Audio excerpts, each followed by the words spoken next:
Je pense que c'est bon maintenant. Bonjour, Excellences, partenaires de la GSA et bien sûr les jeunes qui sont parmi vous, nous.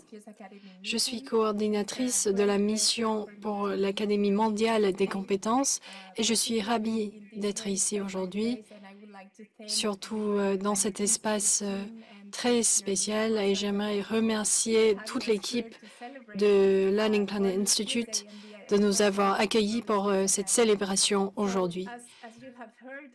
Comme vous l'avez déjà entendu, aujourd'hui, nous célébrons deux anniversaires très importants. L'anniversaire de la Journée mondiale des compétences des jeunes et de l'Académie mondiale des compétences. Nous allons avoir une session sur l'Académie mondiale des compétences pour vous parler un peu plus de notre trajectoire et pour vous donner la possibilité de réfléchir un peu sur ce qui a été fait et sur les opportunités que nous avons trouvées avec les partenaires et surtout pour penser à l'avenir et aux objectifs que nous avons pour l'avenir. Ensemble, nous allons essayer de réfléchir et de penser aux possibilités de collaboration. Le thème cette année, c'est les compétences pour les générations IA. Nous avons déjà eu des discussions très riches et maintenant nous allons parler plus de l'Académie mondiale des compétences et donc profitez bien de la vidéo et ensuite nous allons commencer.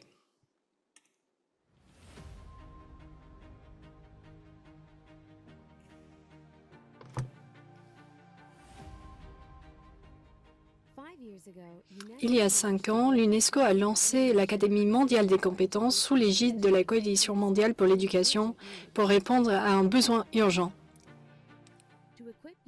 de doter les jeunes et les adultes des compétences nécessaires pour s'orienter dans un monde en évolution rapide. Aujourd'hui, l'urgence est encore plus pressante. Près de 450 millions de jeunes n'ont pas les compétences nécessaires pour réussir sur le marché du travail et 86% d'employeurs pensent que l'IA transformera les emplois d'ici 2030. La GSA est une plateforme qui répond aux défis actuels. Elle soutient des pays, des institutions et des individus pour leur donner des formations dans la technologie numérique et émergentes, ainsi que l'entrepreneuriat, les compétences vertes et les compétences de savoir-être, en se concentrant sur les besoins et les attentes des jeunes. À ce jour, la mission de l'Académie a atteint plus d'1 million d'apprenants dans plus de 60 pays, en travaillant avec un réseau de partenaires, y compris le secteur privé, et aussi en s'appuyant sur plus de 230 centres UNEVOC ainsi que des bureaux régionaux de l'UNESCO. Alors que nous célébrons ce 5e anniversaire, nous réaffirmons notre ambition. Nous voulons atteindre 10 millions d'apprenants d'ici 2030 et élargir notre action collective pour réduire l'écart des compétences et pour construire des sociétés plus inclusives, plus résilientes et plus adaptées à l'avenir. Parce que les partenariats ne sont pas simplement notre façon de faire, mais notre manière de réussir.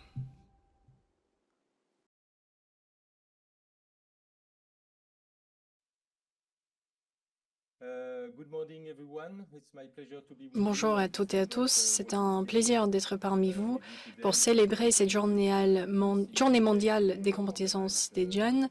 C'était très intéressant de pouvoir organiser cette célébration mondiale en travaillant avec le Centre international UNEVOC de l'UNESCO.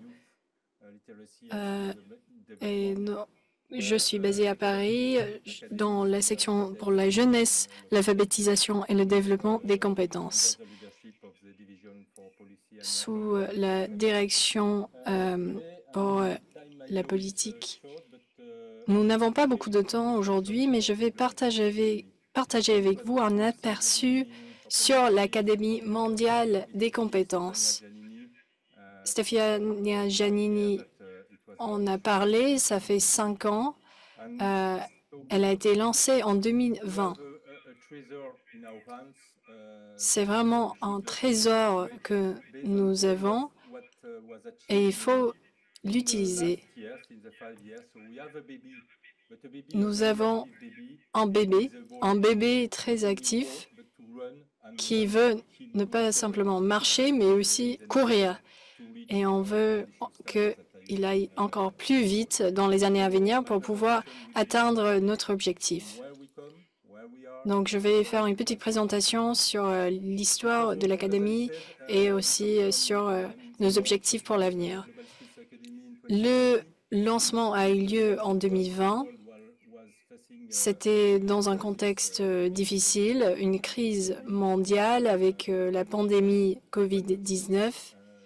1,6 milliard d'étudiants, d'élèves et de jeunes ont été touchés par les fermetures d'écoles et d'universités. L'UNESCO a mis en œuvre des actions pour lutter contre la situation, ou plutôt pour suivre l'évolution de la situation, et aussi pour lancer cette Académie mondiale des compétences pour essayer de trouver des solutions et pour éviter ce genre de perturbations dans les écoles. Et quand je parle d'école, je parle aussi des instituts EFTP. On y travaille avec plusieurs partenaires internationaux. Et donc, on était bien au courant des perturbations qui touchaient aussi les instituts EFTP. L'idée, c'était de fournir des formations en ligne pour ceux qui étaient exclus des écoles ou de leur centre de formation.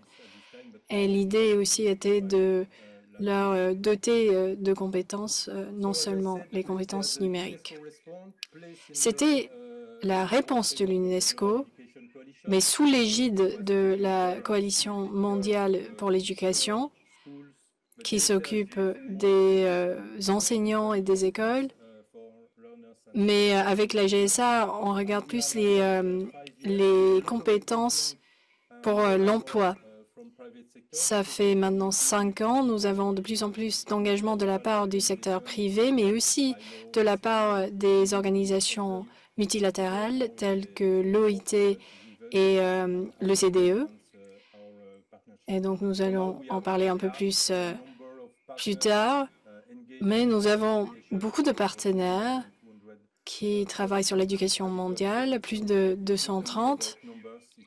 Mais ce n'est pas simplement une question de chiffres, c'est vraiment une question d'impact et de collaboration dans les pays pour atteindre nos objectifs ambitieux. Pour vous rappeler, nous avons l'Académie mondiale des compétences à l'UNESCO, mais ce n'est pas quelque chose qui est isolé. C'est lié à toutes nos actions sur l'EFTP et c'est aussi conforme à la stratégie UNESCO sur l'EFTP pour la période 2022-2029. C'est une nouvelle stratégie qui a été lancée 2 ans après la création de la GSA. Et il s'agit aussi de voir comment s'appuyer sur la GSA pour atteindre les objectifs d'ici 2030. J'imagine que vous le savez déjà.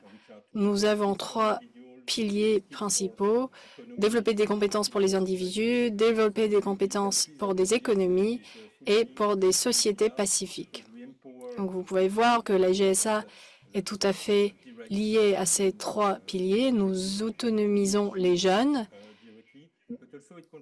directement, mais la GSA permet à la création de compétences qui ont aussi des retombées positives sur les économies et les sociétés. Et au sein de la stratégie, nous essayons de faire le lien avec l'EDD 17. Nous essayons de créer des synergies, des partenariats pour être encore plus efficaces et avoir encore plus d'impact.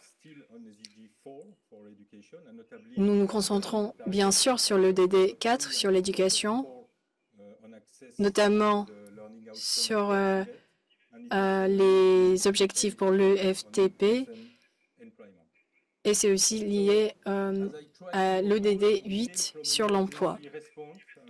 Comme je l'ai dit, tout a commencé avec une réponse d'urgence en 2020, mais au fil du temps, nous avons adapté notre modèle et nous avons dû s'adapter pour être encore plus pertinent. Nous sommes passés à un modèle plus basé sur la demande pour que l'offre de la GSA soit vraiment adaptée aux besoins des jeunes dans le monde entier. C'est pour cela que nous faisons ces enquêtes.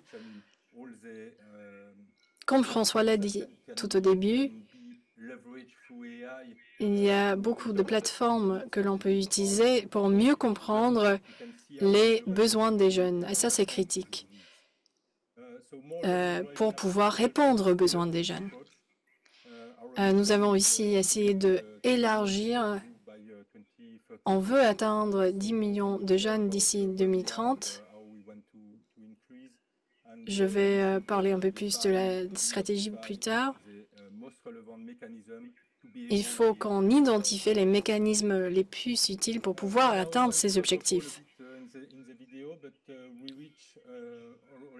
Pour l'instant, nous avons déjà touché plusieurs jeunes en plusieurs pays.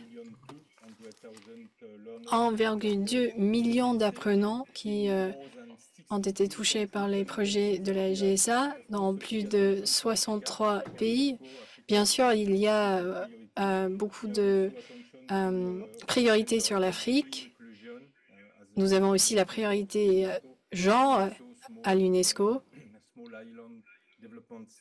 Et nous regardons aussi les petits États insulaires. Comme vous voyez, 18 pays en Afrique touchés, 10 en Amérique latine et les Caraïbes et d'autres régions aussi.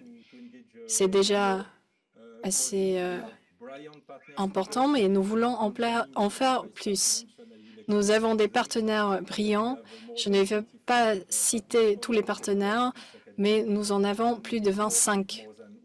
Et nous travaillons avec plus de 170 instituts EFTP dans le monde entier.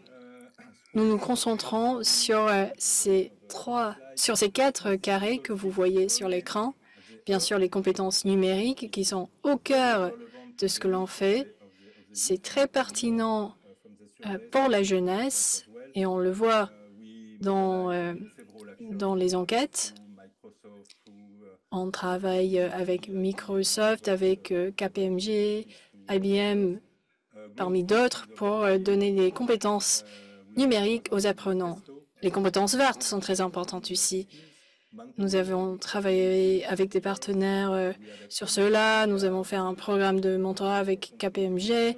Nous avons travaillé en Inde et ailleurs. Et ensuite, les compétences sur l'entrepreneuriat, c'est très important aussi. J'avais parlé des partenaires. Ici, vous avez les 25 partenaires sur l'écran. Bien sûr, les entreprises de la technologie, mais aussi les organisations internationales, le IT, le CDE, qui vont parler aujourd'hui. Mais vous voyez également KPMG et d'autres partenaires, Tablet Academy, parmi tant d'autres, Cisco, avec qui on travaille beaucoup en Amérique latine. Et j'aime bien ces logos, mais ça me semble assez isolé. Ce que nous voulons, c'est bien sûr d'avoir des partenariats bilatéraux, mais aussi avoir une coopération entre les partenaires eux-mêmes et faire des groupes de partenaires qui ensuite travaillent avec l'UNESCO. On veut aller au-delà, mais au moins ces diapos vous donnent une idée de qui sont ces partenaires. la feuille de route pour la période 2025-2030. Comme je l'ai dit, nous voulons atteindre 10 millions d'apprenants d'ici 2030. Et pour ce faire, il faut s'appuyer sur le réseau UNEVOC. On devrait aussi faire des liens avec toutes les actions liées à l'agenda 2030. On devrait aussi renforcer la culture de collaboration et de coopération pour travailler avec tous les partenaires ensemble. Et on devrait aussi s'appuyer sur le réseau mondial de l'UNESCO avec les chaires UNESCO, etc. On devrait aussi mettre l'accent sur la demande, une approche basée sur la demande et aussi une approche basée sur les priorités de l'UNESCO, l'Afrique, le genre, pour pouvoir travailler sur des compétences qui sont alignées sur les besoins du marché du travail. Il faut aussi mettre l'accent sur la durabilité. Nous passons d'une phase de crise, d'urgence, à une plateforme plus long terme. Et il faut aussi des mécanismes d'assurance qualité pour pouvoir suivre les progrès de la GSA. Vous avez ici les chiffres sur le passé, le présent et l'avenir. Nous avons fait une analyse des données. On était presque à 1,2 million d'apprenants touchés par la GSA. C'est quelque chose de positif.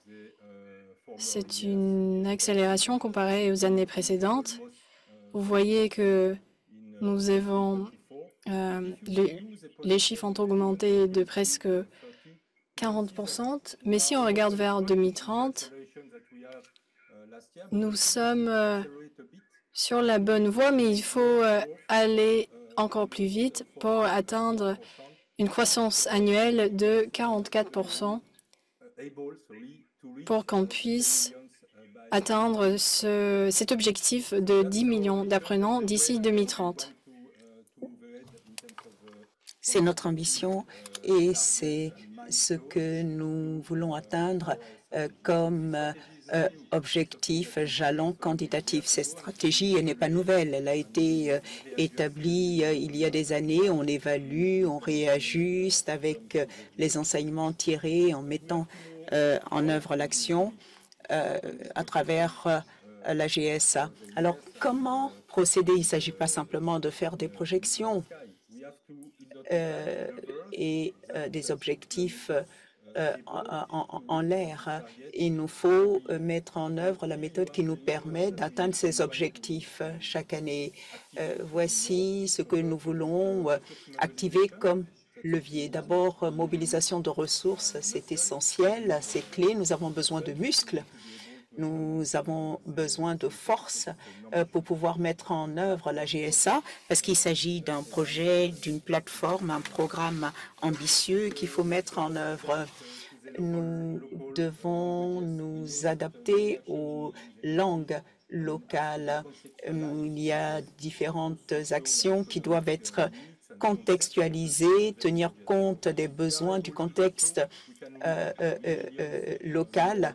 Et si nous pouvons y arriver, nous pouvons attendre des millions de jeunes. Des campagnes de plaidoyer doivent être menées par le biais des campagnes numériques, les communautés et puis le réseau d'ambassadeurs.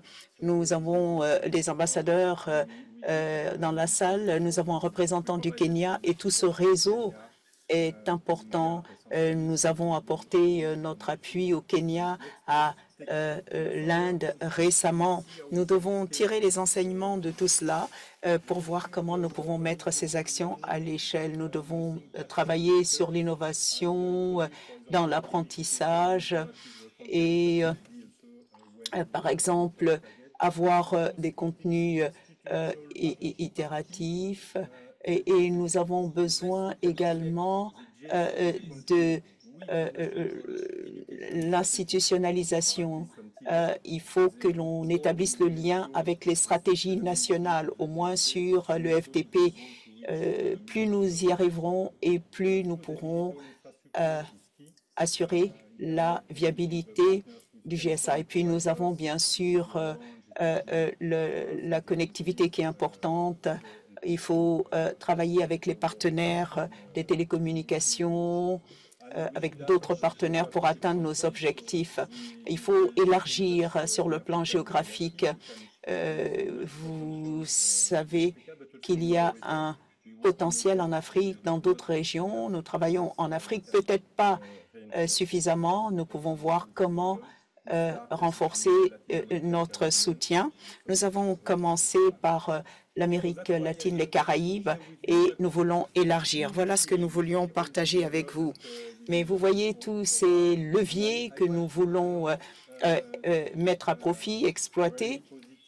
Et je voudrais annoncer deux actions positives, deux perspectives intéressantes pour la Global Skills Academy, l'Académie mondiale des compétences. D'abord, la mobilisation de ressources qui augmente et je voudrais remercier le groupe POSSI pour leur soutien.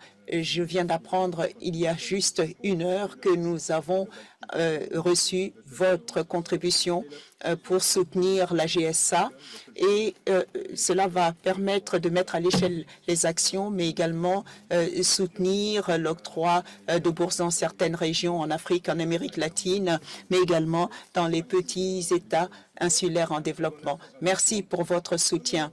Deuxième annonce, coopération avec KPMG. Merci à KPMG parce que nous avons pu coopérer au cours des derniers mois et nous allons enchaîner sur une nouvelle initiative sur lesquelles nous allons donner des informations. Merci beaucoup, Adona, et merci à tous. Merci beaucoup. Nous allons passer à ce jalon important, le lancement de l'initiative Compétences pour l'avenir. Et nous allons d'abord visionner une vidéo.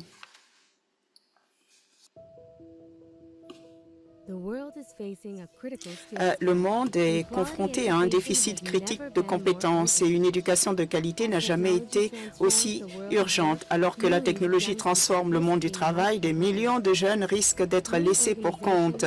De nombreuses organisations redoublent d'efforts pour développer les compétences des jeunes à travers le monde. Mais en travaillant ensemble et de manière stratégique, nous pourrions accomplir bien davantage. L'Académie mondiale des compétences de l'UNESCO, soutenue par KPMG International, a lancé la plateforme mondiale pour les compétences de l'avenir.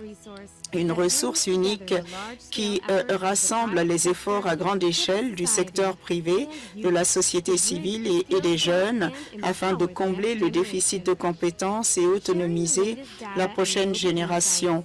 En partageant les dernières données et les connaissances mondiales, la plateforme favorise la collaboration, met en évidence les lacunes, suit les progrès et partage les meilleures pratiques, transformant ainsi les efforts individuels en un impact collectif afin d'offrir une éducation de qualité, des possibilités d'apprentissage tout au long de la vie et des compétences adaptées à l'avenir pour tous. Impliquez-vous. Partagez votre contribution. Présentez votre initiative en matière de compétences et rejoignez une communauté mondiale qui développe les compétences des jeunes pour améliorer leur employabilité, leur autonomie économique et leur résilience. Construisons ensemble les compétences de l'avenir.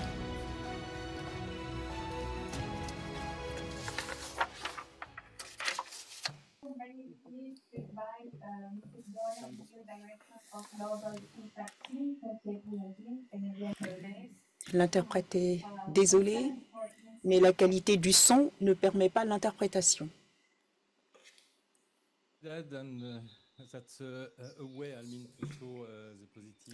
C'était un moyen de montrer le côté positif de notre partenariat, que nous soyons ensemble pour présenter cette nouvelle initiative et nous allons vous présenter un peu plus en détail de quoi il s'agit et comment cela peut fonctionner. Nous allons présenter quelques diapositives et faire une présentation plus détaillée. Est-ce que cela fonctionne? Comme vous l'avez entendu, cette nouvelle initiative porte sur les compétences pour l'avenir. Il s'agit de la plateforme que nous voulons mettre en place, qui est presque prête, et vous verrez comment vous pouvez vous engager en tant que partenaire actif dans le développement des compétences. Pourquoi avons-nous lancé cette initiative et de quoi s'agit-il? Nous avons un déficit de compétences énorme, nous l'avons entendu. Vous voyez que les besoins sont énormes, presque 20% des besoins des jeunes sont ni en emploi, ni en formation, et donc les compétences ne sont pas assez élevées pour de nombreux jeunes.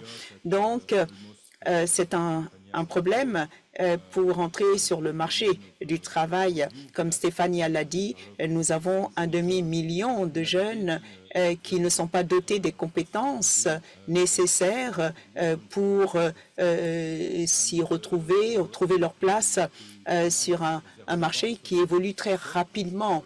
Et il faut que les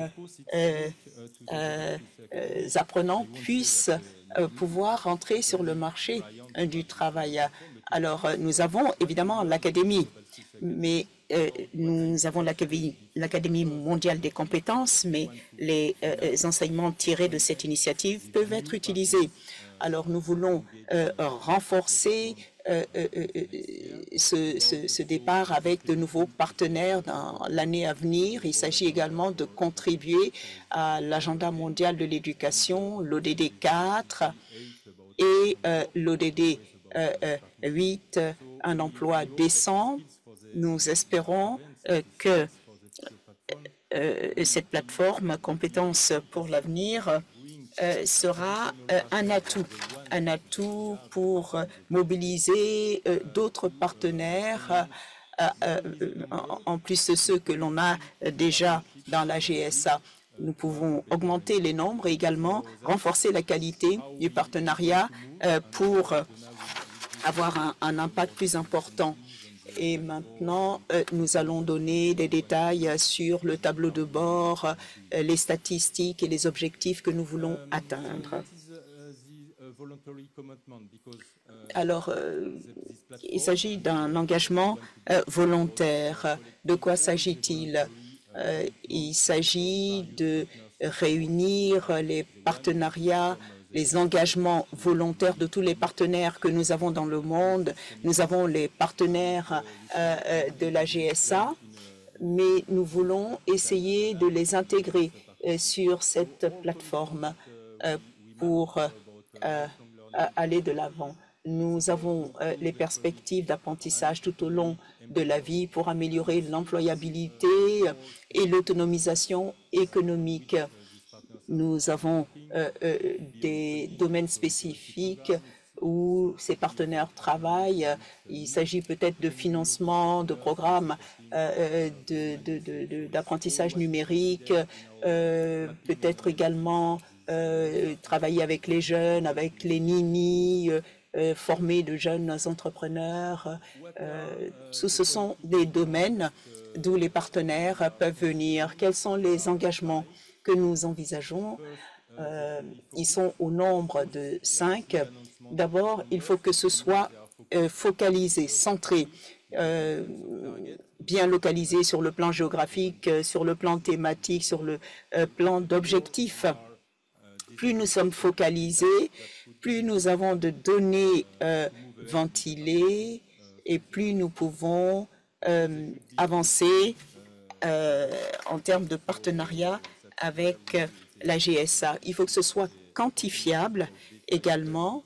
C'est la raison pour laquelle les données sont importantes, parce que nous devons pouvoir suivre et évaluer les progrès. Il faut que ce soit également réalisable. Il ne faut pas que ce soit simplement des souhaits en l'air. Il faut que ce soit réalisable. Il faut également qu'il y ait une finalité qui reflète tous les thèmes que nous avons identifiés. Et il faut que ce soit donc piloté par les objectifs, et il faut également un calendrier. Nous avons l'ODD, l'Agenda mondial pour l'éducation d'ici 2030. Donc il faut un calendrier, que ce ne soit pas un souhait sans calendrier. Merci beaucoup. Je vous donne la parole pour la présentation. Merci. Je suis heureuse d'être là au nom de KPMG International, et nous sommes heureux d'être ici et d'être partenaire avec l'UNESCO, qui est un partenaire très important. Souvent, du point de vue des entreprises, lorsque l'on regarde ce que l'on peut faire pour soutenir l'ODD 4, nous essayons d'identifier une organisation à but non lucratif, par exemple, qui accomplit déjà un travail important dans ce domaine. Alors, ce n'est pas difficile, parce que nous avons plusieurs organisations qui font un travail excellent dans le domaine de l'éducation. Ce qui est difficile, c'est de comprendre l'écosystème des organisations qui sont axées sur l'ODD 4. Alors, qui d'autre met l'accent sur l'ODD 4? Qu'est-ce qu'ils font? Et ce qui est encore plus important, qu'est-ce qu'ils ne font pas? Quelles sont les lacunes? Et où est-ce que nous devons orienter nos ressources pour créer un impact, qu'il n'y ait pas de doublon, mais que l'on crée un impact important là où cela est nécessaire. Et c'est là l'objectif de cette plateforme. Et l'UNESCO nous a rendu la tâche très facile. Merci à l'UNESCO d'avoir travaillé d'arrache-pied pour ce projet. La plateforme, eh bien, c'est important. Vous partagez votre contribution. Vous n'avez pas besoin de passer par un processus complexe. Ce que vous partagez déjà sur vos sites web, sur vos plans, vos rapports en matière de durabilité. Une fois que l'information existe, eh bien, on peut collaborer, amplifier, et nos travaux peuvent se renforcer mutuellement. Vous l'avez vu dans la vidéo, que l'on peut suivre le progrès et avec les données. Donc, on a un guichet unique avec toute cette information. Ça permet d'avoir des résultats avec plus d'impact.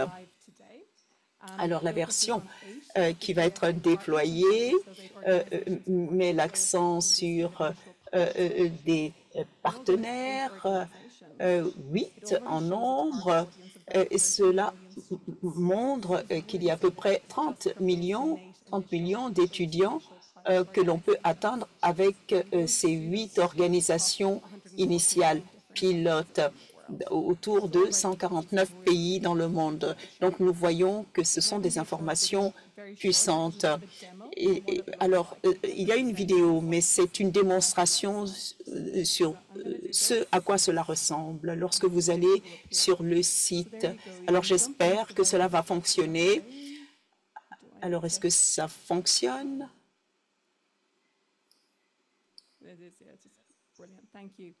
Oui, très bien. Alors, vous avez le tableau de bord qui vous permet de voir organisation par organisation les engagements pris au niveau des pays ou des régions. Vous pouvez identifier cela. Et c'est l'ODD 4, mais au-delà, quels sont les autres engagements pris par l'organisation? Et puis, vous avez les différentes skills auxquelles ils contribuent. Donc, vous voyez le type de compétences qui sont présentes, et cela pour 8 organisations initiales. Alors ensuite, quelle est la suite? Nous voulons mobiliser de nouveaux partenaires. Nous allons discuter avec d'autres membres de la GSA, toutes les organisations qui travaillent sur l'ODD 4 en dehors de la famille de l'UNESCO. Nous voulons réunir cette information et la partager sur la plateforme. Nous allons également des engagements en matière de compétences. Nous allons avoir un cadre de mesure de l'impact. Nous allons donner des exemples de bonnes pratiques qui peuvent être utilisées également. Et bien sûr, nous aimons célébrer nos avancées et les résultats atteints. Alors, je voudrais encourager ceux qui sont intéressés, ceux qui ont des engagements dans le domaine de l'éducation, de contacter l'UNESCO ou de nous contacter grâce au QR code qui apparaît. Alors, vous savez que cette plateforme, elle sera efficace grâce à l'information que l'on aura. Donc, vous pourrez voir presque en temps réel l'impact que nous avons collectivement par rapport à l'ODD 4. Merci encore à l'UNESCO. Merci beaucoup, Donna. Merci, Harry. Et surtout, scannez le code et rejoignez cette initiative. Nous allons maintenant inviter un nouveau partenaire de la GSA dans le cadre de ces célébrations. Nous avons un cadre de coopération que nous allons annoncer. Il y a deux volets, l'appui financier à la mise à échelle de la GSA et puis le lancement d'un programme de bourse. Nous aurons des informations supplémentaires. Eileen San, vice-présidente exécutive de China Posse Group. Bienvenue.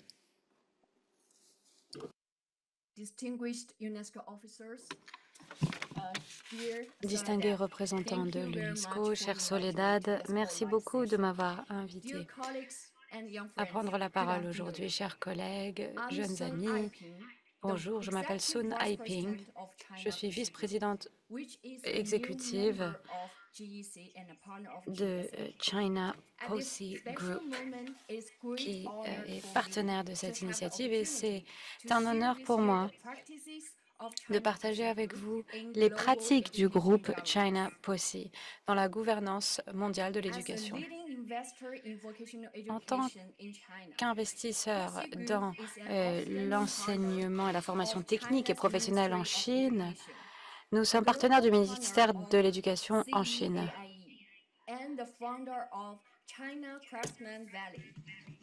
Et aussi fondateur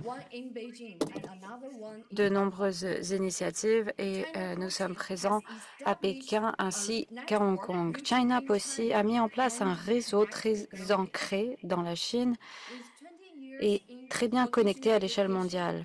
Cela fait 20 ans que nous œuvrons dans l'enseignement technique et professionnel, et nous avons eu un impact dans 4 principaux domaines et avons investi plus de 2,8 milliards de dollars. Et nous avons 10 universités et écoles affiliées et travaillons auprès de 100 000 élèves. China Posse a fait don de plus de 2,7 milliards de dollars par le biais de son fonds en Chine. Plus de 200 étudiants en milieu rural ont eu accès à une éducation gratuite. Et aujourd'hui, je suis très fière d'annoncer officiellement que la GSA et China Posse vont lancer l'initiative des 100 bourses. Ce programme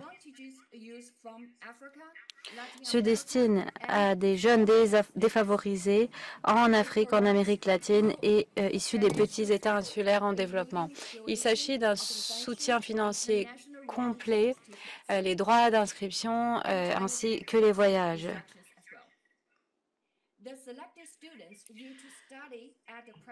Les étudiants pourront étudier sur nos campus en Chine pendant 3 à 6 mois sur nos campus et ces étudiants inscrits bénéficieront d'un enseignement bilingue en chinois et en anglais et pourront améliorer leurs compétences. Pour ces 100 boursiers, ils auront aussi accès à des stages et à des emplois dans des joint ventures en Chine ou en dehors de la Chine à la suite de ce programme. En tant que nouveau membre du GC et partenaire de la GSA, la Chine est l'un des premiers partenaires à contribuer financièrement à la GSA et nous avons également maintenant initié ce programme des 100 bourses. Nous espérons que celui-ci permettra à un nombre croissant de jeunes qui choisiront d'étudier sur nos campus. Et nous comptons continuer à travailler aux côtés des membres de la coalition mondiale et inciter un nombre croissant d'institutions à participer à la gouvernance mondiale de la GSA. Notre vision, c'est de faire en sorte que nos campus soient une destination mondiale pour les compétences des jeunes. Nous avons une vidéo d'environ 1 minute qui nous parle de cette initiative. Nous allons visionner cette vidéo.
Le son s'est interrompu.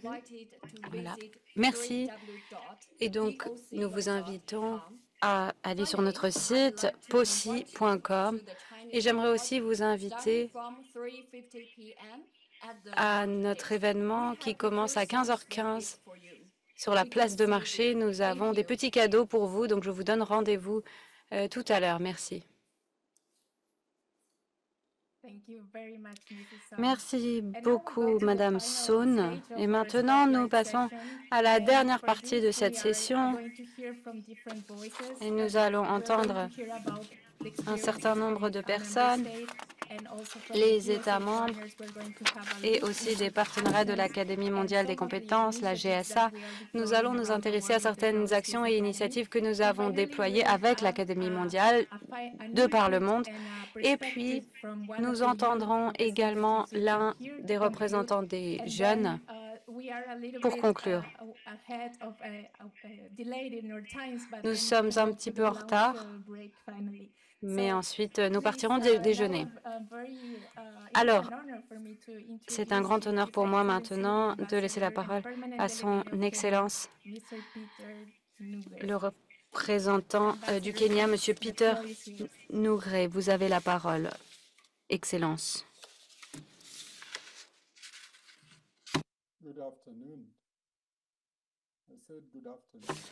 Bonjour, j'ai dit bonjour.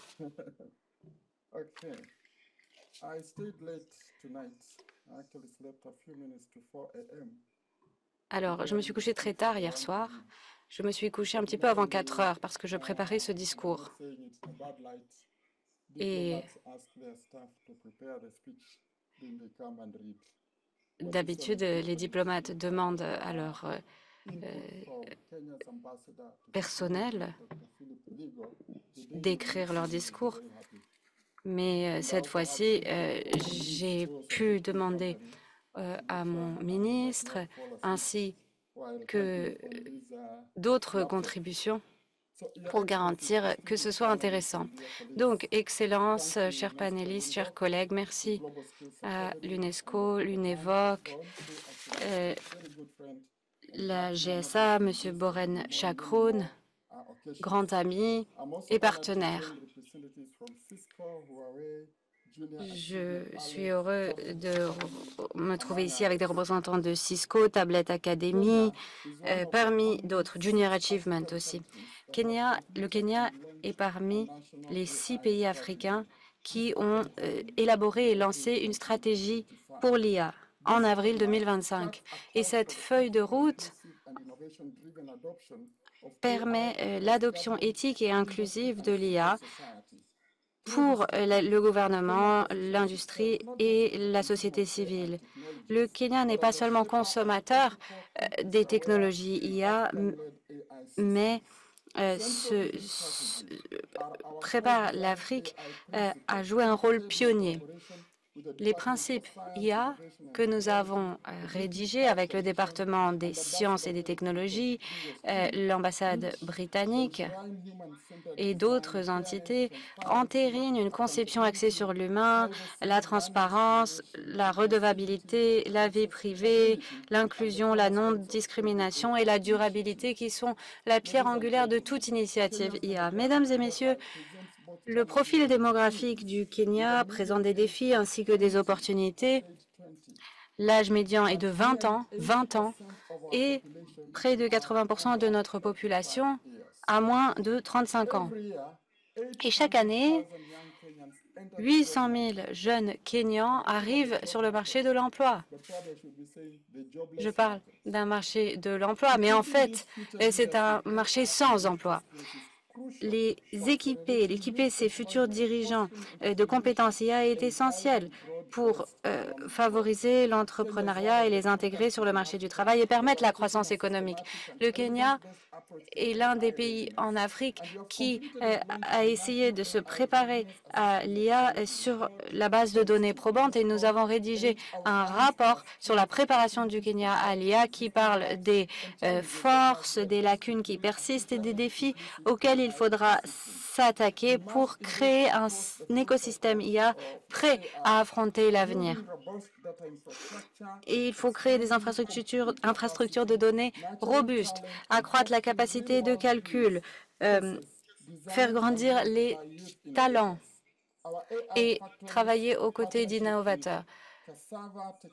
Notre partenariat avec Cassava Technologies et Videa nous a déjà permis de mettre en place des clusters de GPU dans le domaine de l'agriculture, la santé et la résilience climat. Grâce à une collaboration entre le ministère de l'économie numérique et la Banque mondiale, le Kenya recrutera 47 jeunes experts de l'IA pour coordonner l'inclusion en matière d'IA dans les 1450 hubs d'innovation dans le pays et pousser la transformation numérique pour les communautés. Et nous avons formé plus de 75 000 enseignants dans l'enseignement public. Nous avons 22 000 services gouvernementaux qui sont désormais numériques. Et ça signifie en fait que ces 2 dernières années, nous avons eu une immense amélioration parce qu'il y a 2 ans, nous n'avions que 1000 services de ce type en ligne et maintenant, nous en avons 22 000. Ça s'appelle e-Citizen, si vous voulez vérifier. Et nous voulons que les citoyens et les institutions puissent participer et bénéficier de la transformation numérique. Et nous avons un alignement en matière d'infrastructure et de politique. Nous avons amélioré notre connectivité avec des câbles des câbles maritimes. Et 75% de notre population a accès à l'électricité et 90% de cette énergie est renouvelable. Issue de sources renouvelables, nous avons aussi des solutions solaires pour que nos centres numériques continuent de fonctionner, ce qui nous permet une croissance numérique durable. Nous avons investi dans les écoles, des hubs d'innovation, des hubs numériques et des plateformes d'enseignement en ligne, avec une infrastructure nuagique et de données robuste. Et tout cela peut être réellement moteur de l'économie numérique. De plus, notre cadre politique et institutionnel est parmi les premiers en Afrique. Nous ne pouvons pas nous comparer à l'Europe ou aux États-Unis. Non seulement nous adoptons ces écosystèmes, mais nous sommes pionniers. Et en tant que préparation, et pour la préparation à l'avenir, eh bien, ce n'est pas que le gouvernement qui agit. Le secteur privé et les partenariats publics-privés nous ont permis d'accroître nos capacités et l'inclusion. Nous avons le GIZ, le Centre de transformation numérique. Des milliers de jeunes Kenyans sont formés. Nous avons aussi une initiative de Microsoft qui se concentre plutôt sur l'IA et la cybersécurité et ont pu former 200 000 jeunes, l'ambition étant d'atteindre 1 million. Cisco a aussi formé plus de 1000 jeunes Kenyans. Et le PNUD, le Centre de compétences pour l'IA, est en train de moderniser le secteur public et Google aussi, son Académie 2025, a pu former plus de 15 000 PME depuis 2022. Il y a aussi Ajira Digital, Elimo et Eleza Éducation. Ici, il s'agit de traduction du Kiswahili. L'innovation du secteur privé au Kenya a pu étendre l'accès à ces compétences. C'est important de débloquer des ressources, des crédits, ce qu'on appelle le capital patient et le leadership, afin que les communautés urbaines et rurales puissent en bénéficier. Il faudra combler cet écart numérique afin que le potentiel transformateur de l'IA puisse bénéficier à toutes les régions et puisse remédier aux inégalités qui persistent. Il y a une initiative DigiTrack qui a formé plus de 4000 personnes dans le codage, le marketing en ligne, la prévention de la fraude et bien plus encore. Et c'est ce qui permet de former au numérique des communautés défavorisées et faire en sorte qu'ils participent à l'économie numérique. L'inclusion et la lutte contre les préjudice est imbriqué dans tous nos systèmes. Nous avons des principes, qui se concentrent sur l'équité, le partage des données. Et il y a une région particulière qui est très isolée et nous avons co-conçu des protocoles de collecte de données avec des communautés autochtones pour recueillir des connaissances écologiques, ce qui nous démontre comment l'IA peut en fait favoriser la diversité culturelle et linguistique plutôt que la détruire. Mesdames et messieurs, c'est avec une grande humilité que nous reconnaissons que nous ne pouvons pas réussir seuls. Nos partenaires, KPMG, la Chine et d'autres, travaillent à nos côtés. Autrement dit, le Kenya a été pionnier en matière d'IA et de technologie numérique en Afrique et nous souhaitons conserver ce temps d'avance, mais nous croyons au panafricanisme et parmi les 54 pays d'Afrique, nous souhaitons que ce mouvement s'étende à tous et donc nous sommes prêts à nous engager auprès d'autres pays, de collaborer avec eux pas seulement en Afrique, mais au-delà. Et j'aimerais dire, en guise de conclusion, en 1998, j'ai acheté un ordinateur IBM.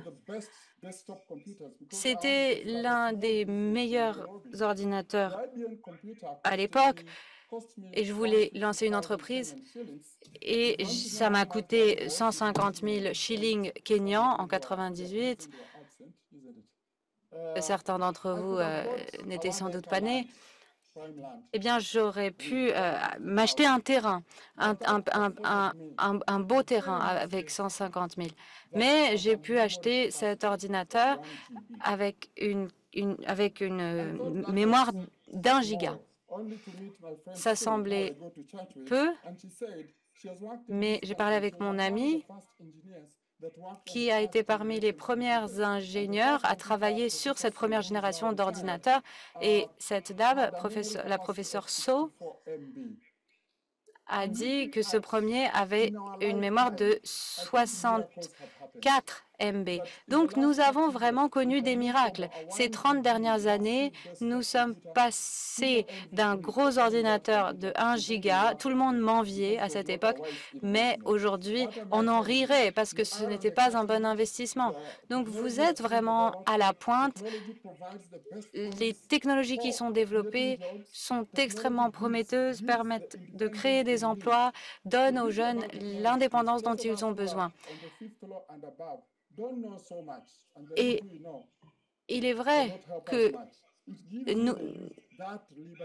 nous sommes plus âgés et que les jeunes ont maintenant la liberté qu'ils recherchent.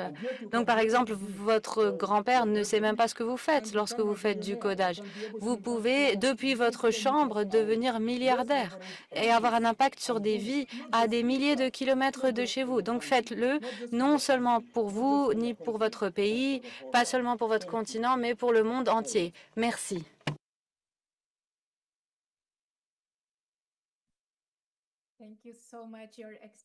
Merci beaucoup, Votre Excellence, pour ce partage profond d'expérience et cet exemple concret des besoins des États membres et la manière dont on peut travailler ensemble et mobiliser nos partenariats pour les soutenir. Sur ce, je souhaite passer la parole aux partenaires GSA qui vont nous présenter l'offre de formation accessible et efficace de notre Académie mondiale des compétences. Je passe la parole à Madame Pallavi Malhotra, qui est en charge de l'Alliance des talents Europe et le directeur de l'Académie des Pays-Bas, Madame Diana Philippe, qui est accompagnée de Madame Daniela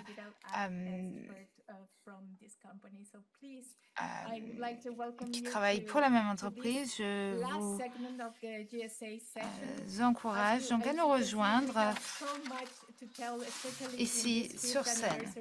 Alors, étant donné que nous célébrons les 5 ans de cette académie, nous avons beaucoup de choses à partager avec vous. On sait que la matinée se prolonge, mais nous aurons ensuite l'occasion de profiter d'une pause déjeuner tous et toutes ensemble.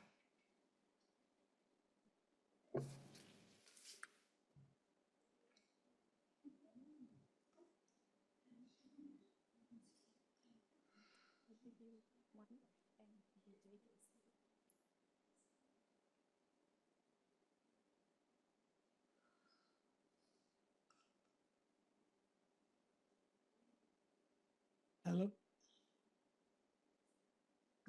Good afternoon, everyone.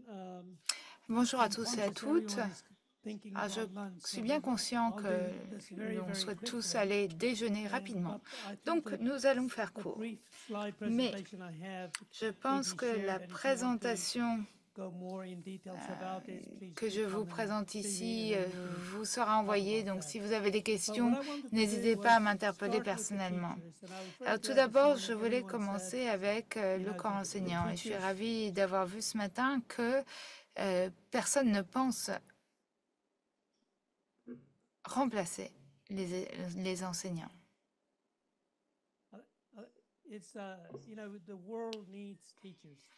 Le monde a besoin d'enseignants et enseignantes si on souhaite atteindre nos objectifs de développement durable d'ici à 2030. Alors, on a besoin de 18 millions d'enseignants supplémentaires. Donc, c'est une profession qui a l'avenir, mais on a besoin de l'IA pour aider le corps enseignant à faire plus. Et c'est une initiative que nous avons lancée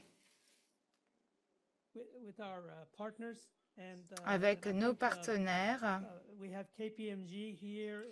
Nous avons KPMG à nos côtés, et l'UNESCO, et aussi Microsoft.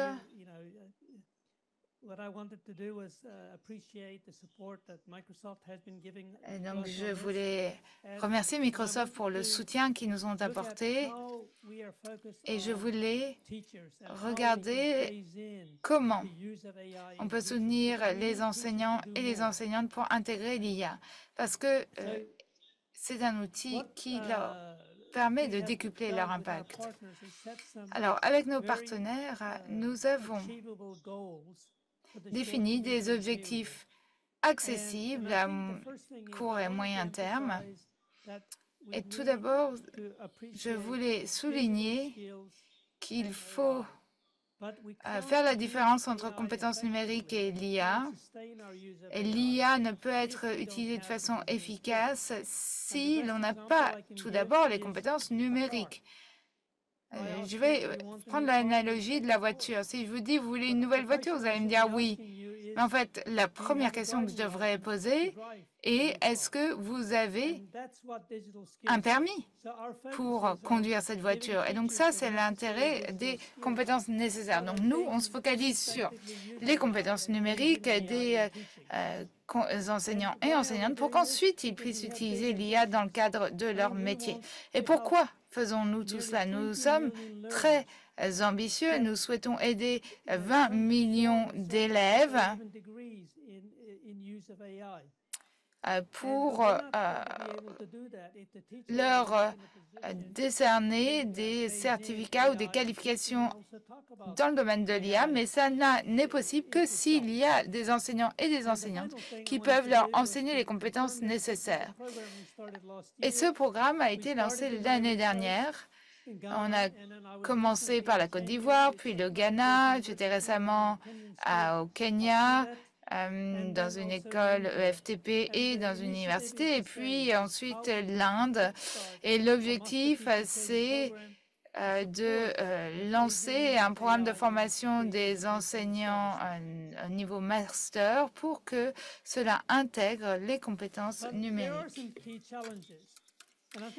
Mais les défis sont nombreux. Le premier, si les enseignants n'ont pas les compétences de base, alors ils ne pourront utiliser l'IA dans leur enseignement et donc cela ne nous permet pas de réfléchir à une action structurée, durable et que l'on peut mettre à l'échelle. Ce qu'il faut garder à l'esprit, c'est que les outils du XXIe siècle, tels que l'IA et son utilisation dans l'enseignement, veut dire que le rôle des enseignants et enseignantes va changer. Ils ne vont plus être seulement une source de connaissances. On se tourne en effet vers les enseignants et les enseignantes comme source de connaissances, mais ils vont plutôt devenir des mentors ou des coachs à distance. Un enseignant, une enseignante, par le passé, enseignait à une classe de une trentaine d'élèves. Aujourd'hui, dans le monde moderne, une même personne peut s'adresser à plus d'une centaine de personnes. Et cela doit aller également de pair avec l'enseignement personnalisé. Alors, je suis conscient que mes 4 minutes s'écoulent rapidement, mais je vais aller rapidement. N'hésitez pas à revenir m'en parler personnellement. Mais il s'agit d'un côté de permettre aux enseignants et enseignantes de développer les compétences numériques pour enseigner et intégrer l'IA, mais il faut également changer la manière dont on enseigne, ce qui va changer la manière dont on apprend. Et l'idée l'idée serait d'apprendre en ligne et ensuite se rassembler pour valider les acquis de l'apprentissage. Et donc ça, c'est ce changement que l'on doit aider les enseignants et enseignantes à opérer. Et dans les pays où on souhaite mettre en place ce master de formation du corps enseignant, l'idée, c'est de former des formateurs pour qu'en fait, ces enseignants et enseignantes soutiennent les élèves pour s'approprier les outils d'IA et également former d'autres enseignants et enseignantes pour intégrer l'IA dans leur enseignement. Alors, je vous ai parlé des compétences numériques et à mes yeux, c'est le point de départ ici. Dans tous les pays mentionnés, nous avons donné aux enseignants la possibilité de regarder quel est leur profil de compétences actuelles. Il n'y a pas de bonne ou mauvaise réponse, mais vous voyez plusieurs couleurs, rouge, orange, vert et violet. Et donc, pour bien utiliser l'IA dans l'enseignement, eh bien, il faut être dans la partie verte ou violette. Si vous êtes dans la partie orange ou rouge, cela veut dire qu'il y a des formations qui pourraient vous être utiles. Alors, ce que l'on a fait avec l'aide de Microsoft est la chose suivante. Dans chacun des domaines que nous avons identifiés, donc, par exemple, dans le domaine de la communication, si vous êtes dans la zone rouge, eh bien, il faut passer le niveau 1. C'est le point de départ pour améliorer votre profil de compétences numériques. Si vous êtes dans la zone orange, vous faites la formation niveau 2. Et l'idée, c'est de s'assurer que tous les enseignants ont les compétences numériques fondamentales communes pour ensuite pouvoir utiliser efficacement l'IA dans l'enseignement. Je vous remercie. Merci beaucoup. Je passe la parole à Pallavi.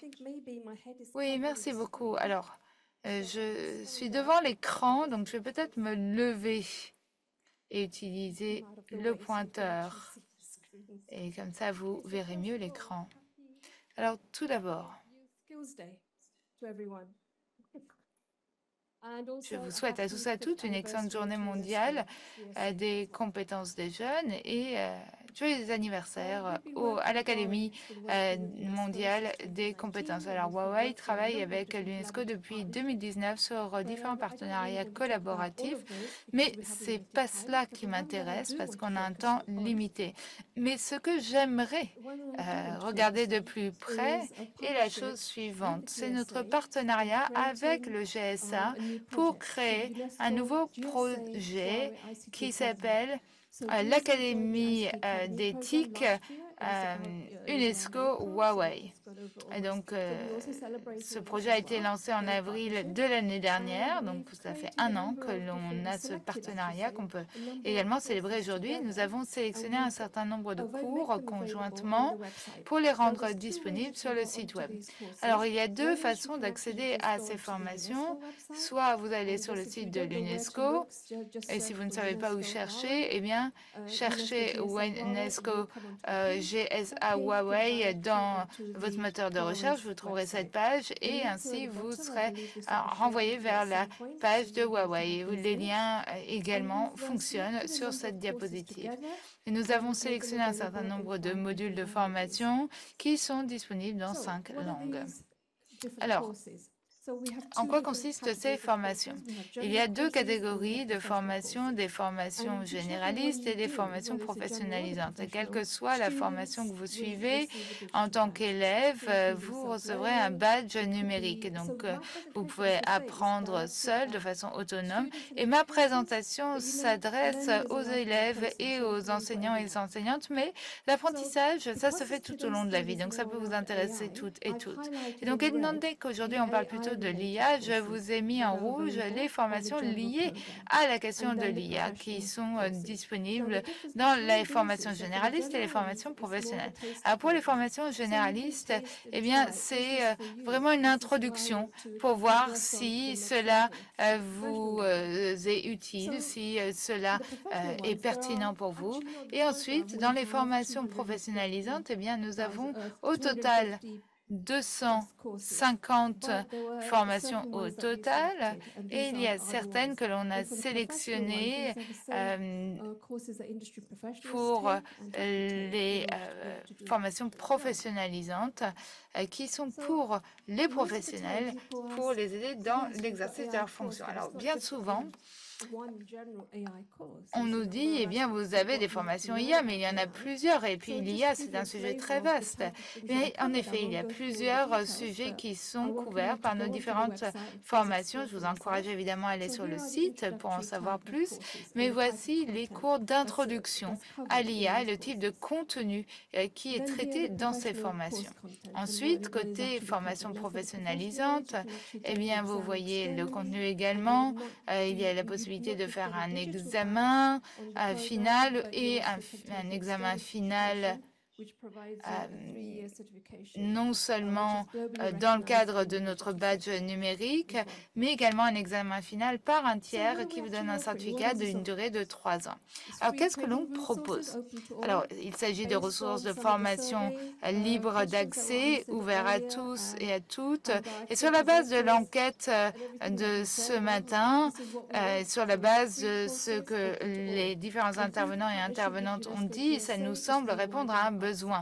Et l'objectif, c'est en effet d'élargir le nombre de participants. Ces formations sont disponibles en 5 langues.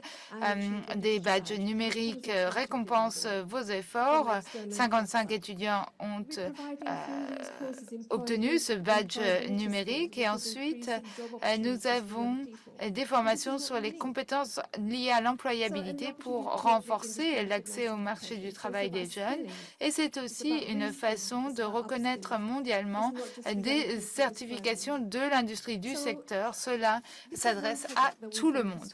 Il s'agit de se professionnaliser, d'étendre ses compétences. Alors, je souhaitais vous montrer 2 études de cas de ce que font les étudiants grâce à cette plateforme. Alors, les ressources sont désormais disponibles. On souhaitait illustrer la manière dont les étudiants se saisissent de ces ressources pour leur propre projet. Alors, il y a eu il y a différentes direction de la technologie chez nous. J'aurais dû vous la présenter auparavant. Donc voilà les différentes certifications, les différentes technologies. Et sur la plateforme, vous avez le catalogue, les différentes formations, les différents modules et les langues dans lesquelles elles sont disponibles. Et donc pour les enseignants et enseignantes, il y a 5 manuels en ligne que vous pouvez télécharger, des ressources pédagogiques. Cela dit, les élèves peuvent aussi télécharger ces manuels. Et donc, les étudiants se saisissent de ces ressources et participent au concours TIC Huawei. Alors ça, pour les 2 dernières éditions, en 2023, 2024, 2024, 2025, nous avons collaboré avec l'Académie des compétences mondiales. Et vous voyez ici le nombre de participants qui est en croissance.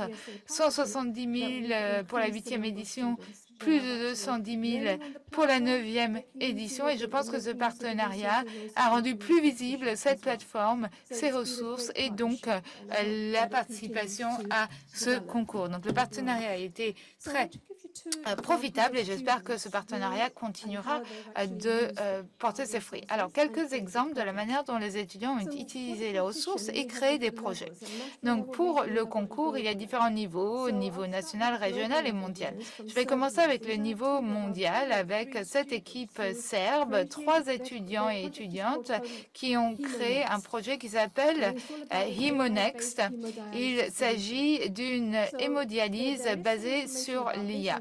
Alors, vous voyez de l'information ici à l'écran. On n'a pas le temps de le détailler, mais vous pourrez lire cela de plus près. Mais voilà dont ils se sont saisis de cet outil. Mais ce concours est une plateforme mondiale pour les étudiants pour mettre en valeur leurs projets, leurs compétences, leurs talents et lancer leur carrière. Donc, vous voyez ici l'équipe à Shenzhen et ils ont remporté le prix numéro 1 pour l'Europe. Voici quelques informations concernant le projet d'hémodialyse. Il s'agit de répondre aux inquiétudes des patients et pour les professionnels, avoir tous les critères nécessaires pour faire une hémodialyse de la façon la plus efficace possible. Et puis, voici la couverture médiatique de ce prix, plus de 60 articles ou interviews. C'est une vraie promotion de leur travail. Deuxième projet, il s'agit d'une équipe d'une école de formation professionnelle en Turquie. Et il s'agit de l'Académie GENC qui rassemble plusieurs universités, c'est public. Et donc, ce groupe a remporté le prix régional. Il s'agit d'une application de traduction de la langue des signes en texte, puis voix et inversement. Donc, cela veut dire que les personnes déficientes auditives peuvent communiquer plus facilement. Ensuite, le prochain concours TIC Huawei sera lancé bientôt. Je vous encourage à aller sur notre site, utiliser nos ressources qui sont gratuites et ensuite participer à notre concours. Et la prochaine fois, ce sera peut-être votre projet qui sera à l'écran. Merci beaucoup. Et pour parler de notre offre pour les compétences entrepreneuriales, je passe la parole à Diana.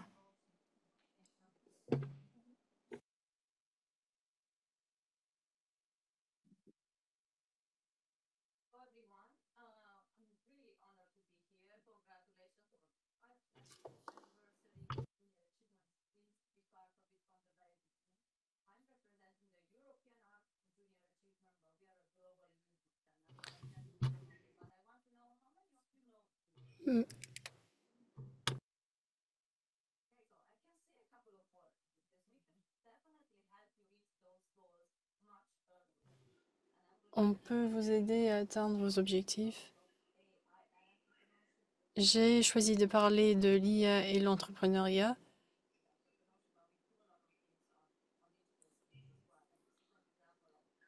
C'est un exemple de ce que nous essayons de faire. Pour ceux qui ne le savent pas, nous sommes une ONG mondiale.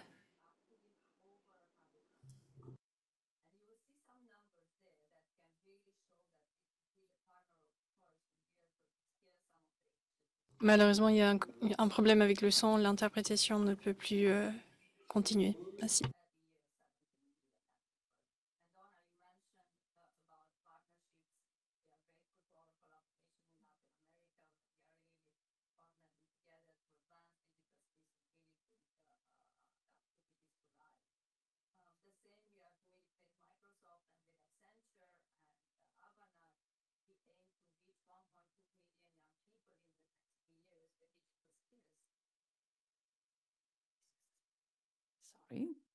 Do I need to start again or no?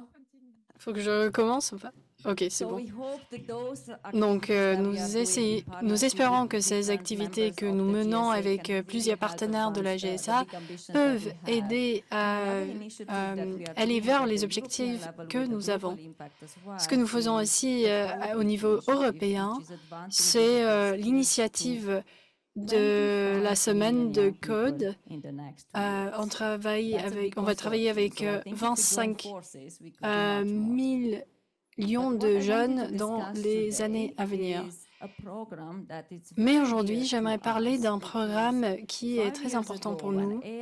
Il y a 5 ans, quand l'IA était toujours un sujet un peu tabou, nous avons travaillé avec un financement de l'Union européenne pour lier notre travail sur l'entrepreneuriat avec l'IA. Mais nous l'avons fait de façon très systémique.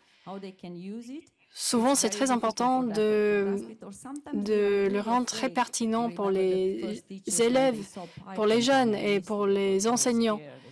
Je sais que beaucoup d'enseignants avaient peur quand ils ont vu le code au début. Et donc, il faut vraiment leur apprendre comment ça marche et le faire étape par étape. Nous avons fait un projet pilote, nous avons essayé avec les étudiants, avec les enseignants.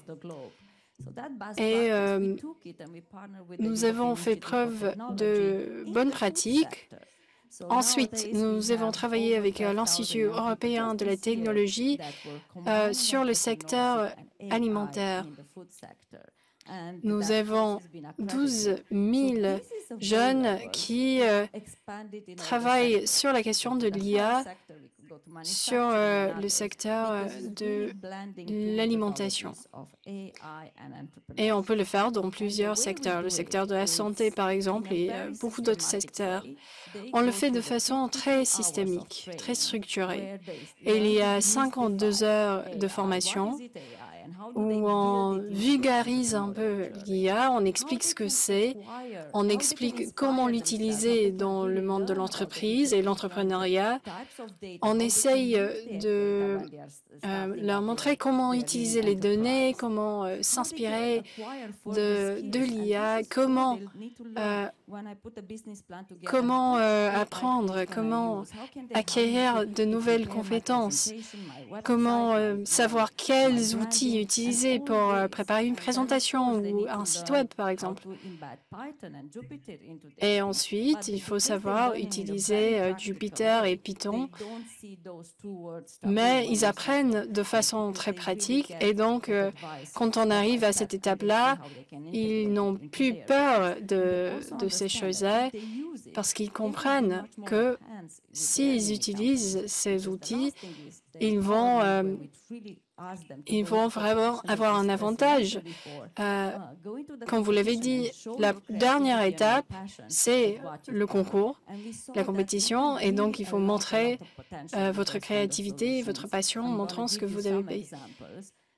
Je vous montre quelques exemples ici. L'équipe gagnante cette année est une équipe ukrainienne. Bien sûr, ils ont traversé des moments difficiles récemment, mais ils ont vraiment fait un travail qui était très, très impressionnant en utilisant l'IA pour reconnaître les plantes basées sur des photos et pour déterminer le statut et la santé des plantes. Cela a vraiment impressionné le jury et donc ils ont gagné cette année. Un autre exemple, à droite, c'est de l'Albanie, une utilisation d'IA dans le secteur de la santé pour sauver des vies.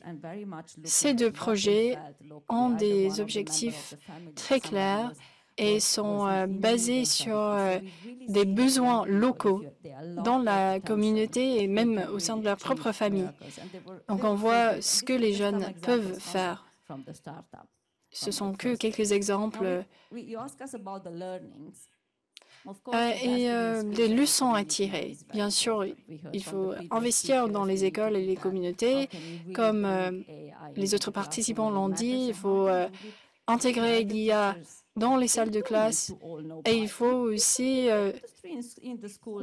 expliquer aux enseignants qu'il n'est pas forcément nécessaire de connaître, de savoir utiliser Python, mais il faut avoir un état d'esprit un peu flexible, être un peu souple pour que l'industrie puisse venir dans les écoles pour faciliter ce genre d'apprentissage. Il faut aussi doter les enseignants et les élèves d'outils. On a parlé de licences, permis. Nous avons travaillé avec les financements européens pour débloquer des nouveaux investissements. Donc, ça veut dire qu'il y a beaucoup de suivi aussi et que c'est possible d'élargir le projet ensuite et de le faire au niveau mondial. Quelques points sur les enseignants. C'est très important d'avoir des formateurs qui comprennent les enseignants pour que les enseignants puissent poser des questions si jamais ils ne comprennent pas certaines choses. Et c'est très important de suivre le rythme de l'industrie pour que les enseignants permettent à l'industrie de venir travailler dans les écoles. Merci beaucoup. Je voulais partager ces informations. J'espère qu'on va pouvoir élargir ce projet ensemble. Merci. Merci beaucoup. Et dernièrement, je vais donner la parole à la représentante d'un notre partenaire.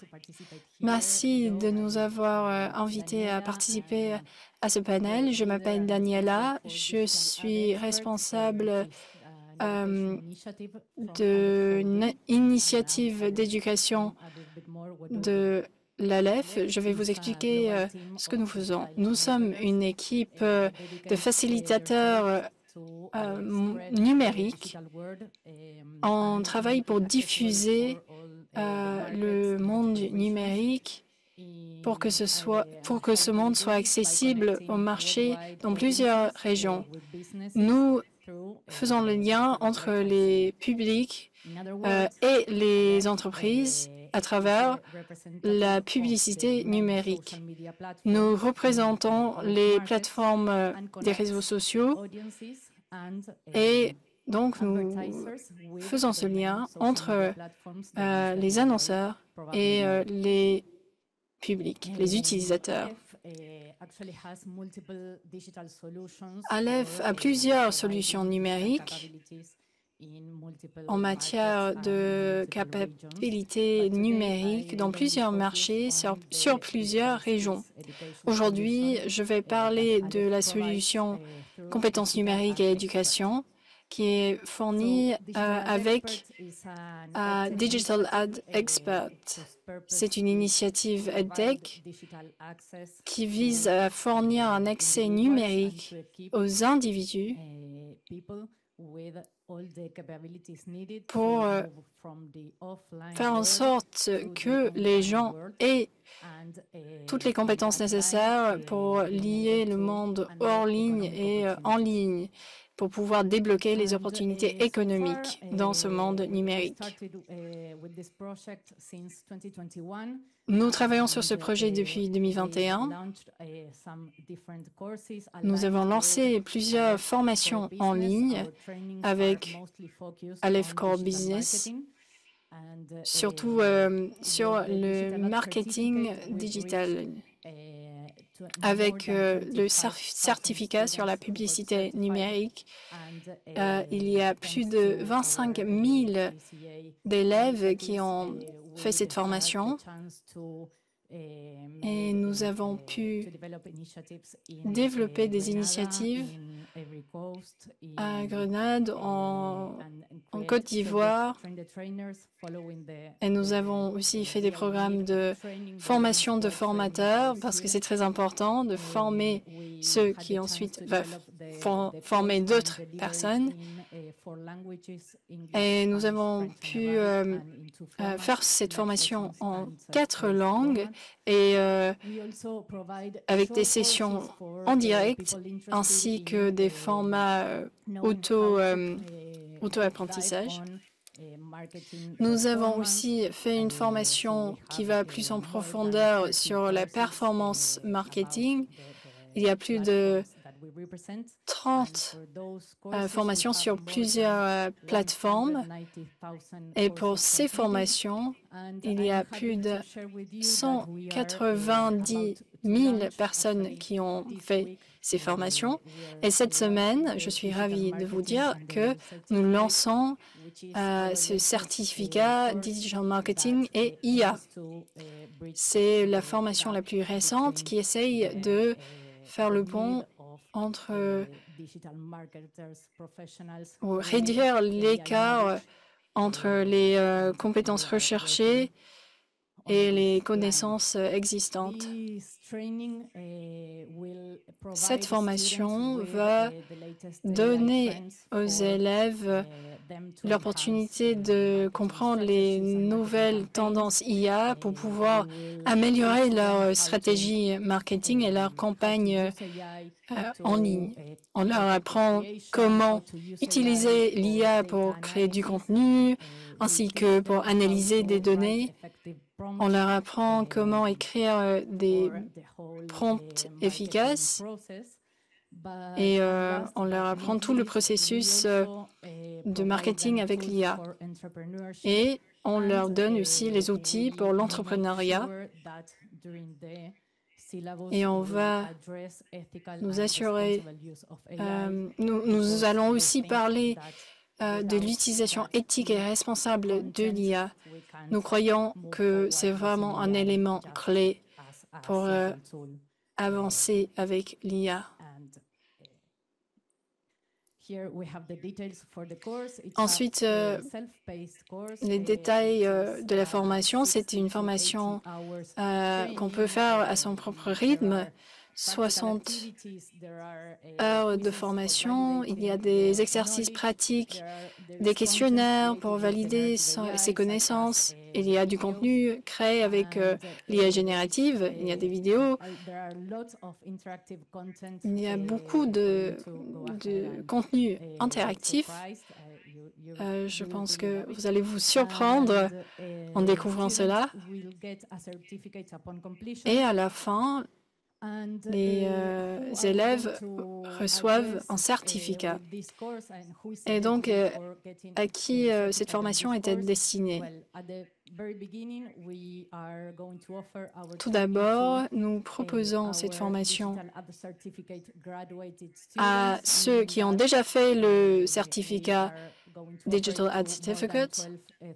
Donc, ça fait plus de 12 000 élèves en anglais, plus de 10 000 élèves en espagnol. Et bien sûr, tous les élèves qui n'ont pas encore terminé la formation, eux aussi, ils auront l'opportunité de s'inscrire pour cette nouvelle formation. Et j'aimerais souligner le fait qu'il y a des bourses disponibles pour que tout le monde puisse y participer. Et pour terminer, à quoi peut-on s'attendre en suivant cette formation? Les élèves vont sûrement avoir accès à plus de postes de travail dans le marketing digital parce qu'ils sauront créer du contenu avec l'IA. Et quelque chose qui est très important, c'est que nous aimerions donner aux élèves une certaine autosuffisance pour qu'ils puissent continuer à apprendre eux-mêmes après avoir terminé la formation. Et nous voulons qu'ils aient un état d'esprit assez curieux. C'est très important dans le monde numérique. Il faut apprendre à essayer des choses, à se tromper et de réessayer après. Merci. Merci, Daniela. Merci à tous les orateurs. On voulait avoir un débat à la fin, mais malheureusement, nous avons pris du retard.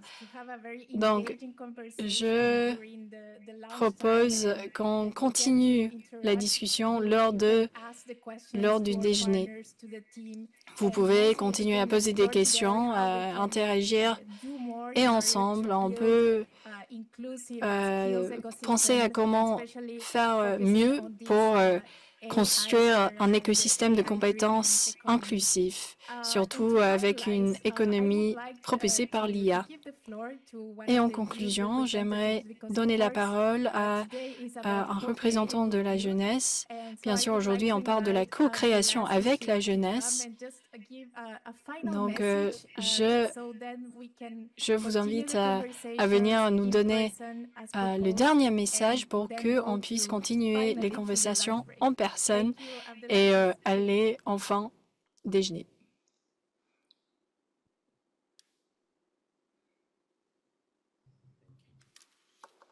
Merci. Tout d'abord, merci de m'avoir proposé de faire le discours de clôture de la part de la jeunesse.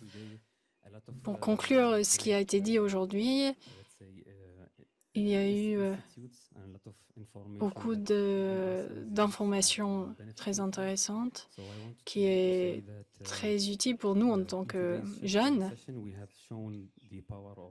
Dans la session d'aujourd'hui, nous avons vu l'importance des partenariats intersectoriels et aussi intergénérationnels.